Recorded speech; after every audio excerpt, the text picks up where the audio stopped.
Sorry about the garb. I'm in a faraway place where it's very, very, very, very, very hot. Now, he says she is a communist. When I first read the allegation that Karma Chameleon Harris was a communist, I laughed out loud and I put it down to the lunatic fringe, the far shores of American far-right MAGA politics. I could not believe that a sentient being could imagine that the Democrats were fielding a communist in this election. But now Donald Trump is saying it. He's just issued a meme which has her addressing the DNC in Chicago, and the big screen is a red flag with a hammer and sickle. These people, the Democrats, are the head of the snake of the United Snakes of America. There's no country they haven't invaded in the interests of finance capital, in the interests of American hegemony. There is no war that they haven't been prepared to fight, no South Asian population that they haven't been prepared to mutilate, decimate, and all but destroy. There is no ploy to weaken and divide Russia, to isolate and potentially defeat China that they are not prepared, have not been prepared to make. And there are people in America think they're communists. They think that Harris is a communist. And of course, on the other side of the coin, the Democrats who say democracy is on the ballot have spent the entire week trying to keep Dr. Jill Stein of the Green Party off the ballot. Put democracy on the ballot, but keep other people off the ballot. Spend any money, employ any lawyers, deploy any battery of obscene, grotesque arguments, legal arguments, but keep other people off the ballot. She calls Donald Trump a fascist. How? Why? Didn't you see his 4 years in office? Wallowing in the swamp, the same swamp that you wallow in, Kamala. Didn't you see John Bolton? Didn't you see all those kids in cages at the border? Oh no, they were Obama's kids in cages. And there's now still kids in cages, even though you're the border czar. I suppose the long and the short of it is that it has never been more obvious that the United States is an utterly, entirely dysfunctional country. Now, I feel sorry about that. I have American blood in my veins, as many of you already know. I'm going there next month. I love the country from sea to shining sea. I love its can-do spirit. I love its majesty, its size, its variety, but in the end, it's their business. If they want to choose between Laurel or Hardy, if they want to choose between Mutt or Jeff, if they want to choose between Dr. Jekyll or Mrs. Hyde, that is their affair. My problem is that my country and the European countries are still on their knees in thrall to an American empire that is so clearly headed for the knacker's yard. A blind man could see it, but not in the chanceries of Europe, not in Downing Street, not in the Elysee, not in wherever the Reich sits nowadays in Germany. For them, it's business as usual. What does America want? Let's do it with gusto. Blinken has just arrived in Tel Aviv in the last hour. in the last 11 months, that has normally meant an uptick in the frenzy of genocidal violence dealt out to the prisoners behind the wire in the cage of the Gaza Strip. And there's no reason to believe that that's not what's going to happen this time. The Israelis are frenziedly attacking Gaza like it was the first day. Definitely not like it's the last day. And they're no longer even pretending. I thought the Iranians were waiting until the outcome of the talks on the 15th, but it's already the 18th. The talks are going nowhere. There is no ceasefire. There is no peace process. There is only war. So you might as well get on with the war, mightn't you? Although I warn you, it won't be a small war. I warn you that the worm has turned, that the empire can now strike back at the metropolis, that the natives are heavily armed, extremely restless, and their people are ready to face you. The so-called peace talks, which were really a means by which America tried to get Netanyahu to put some lipstick on his pig, to give them some kind of breakthrough that they could package as a ceasefire for 1 week.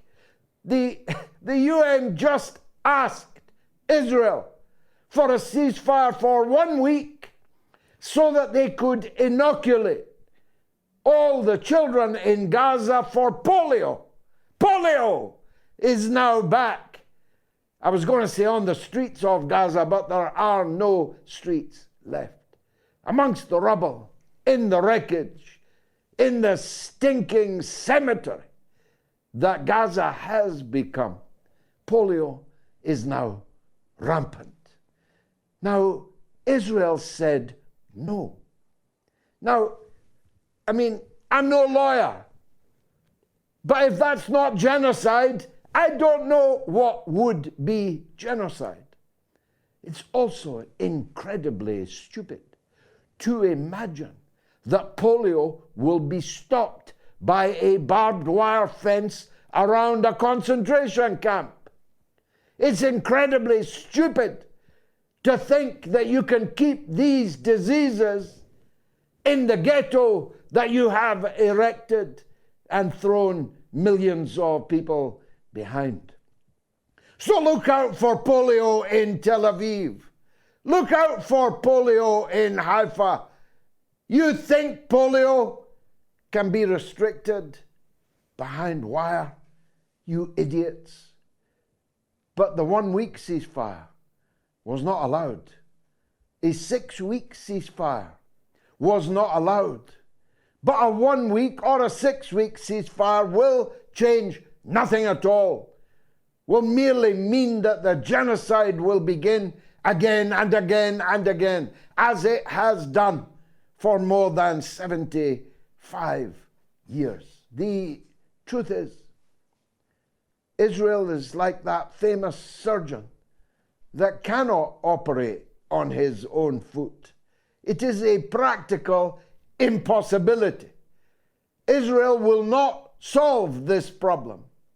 Those who made Israel, who keep Israel, who arm it, fund it, shill for it, protect it in every international fora, including the Olympic Games, they are the people who are going to have to operate on the gangrenous foot that is the Israeli occupation of Gaza, the West Bank, East Jerusalem, and the illegally annexed territory of the Golan Heights. And as long as Washington says no, Europe will continue to say no. So no one is going to perform that operation.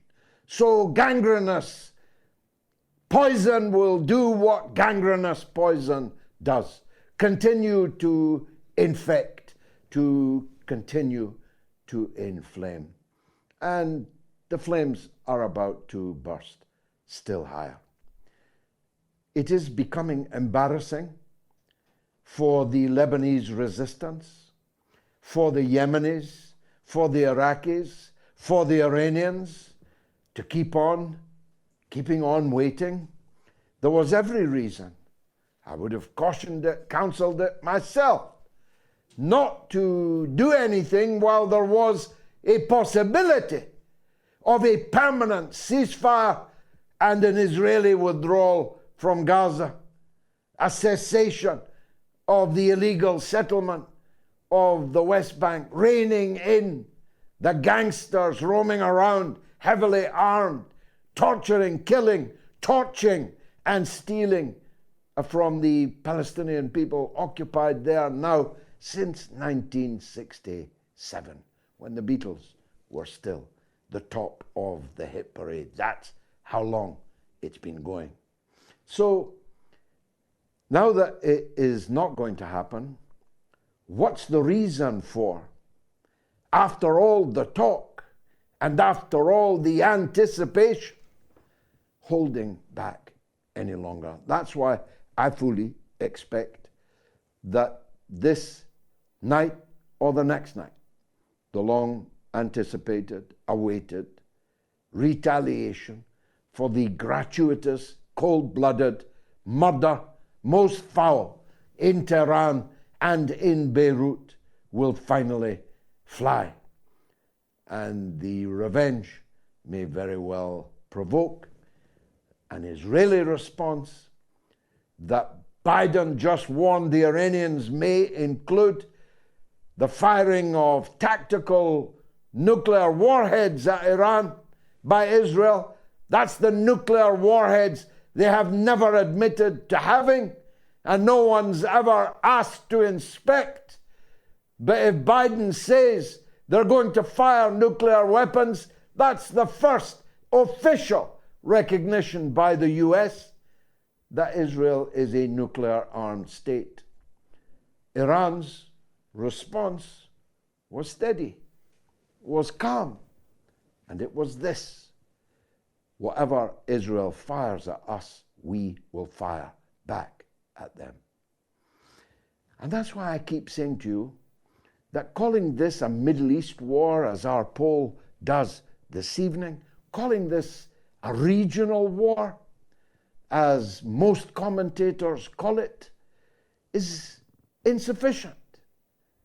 Because once war on that scale begins, on top of the world's oil fields, gas fields, the Straits of Hormuz, the Red Sea, to what extent can that be described as a regional war?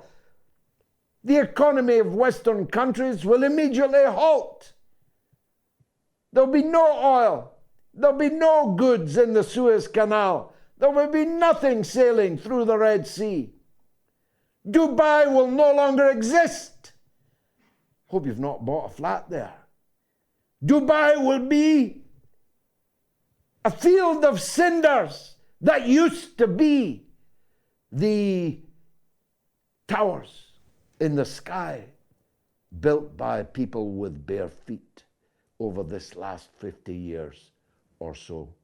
These consequences of an all-out war in the Middle East are incalculable, not least because whilst Israel has a big brother called the United States, Iran has two big brothers, and they're bigger than Israel's big brother.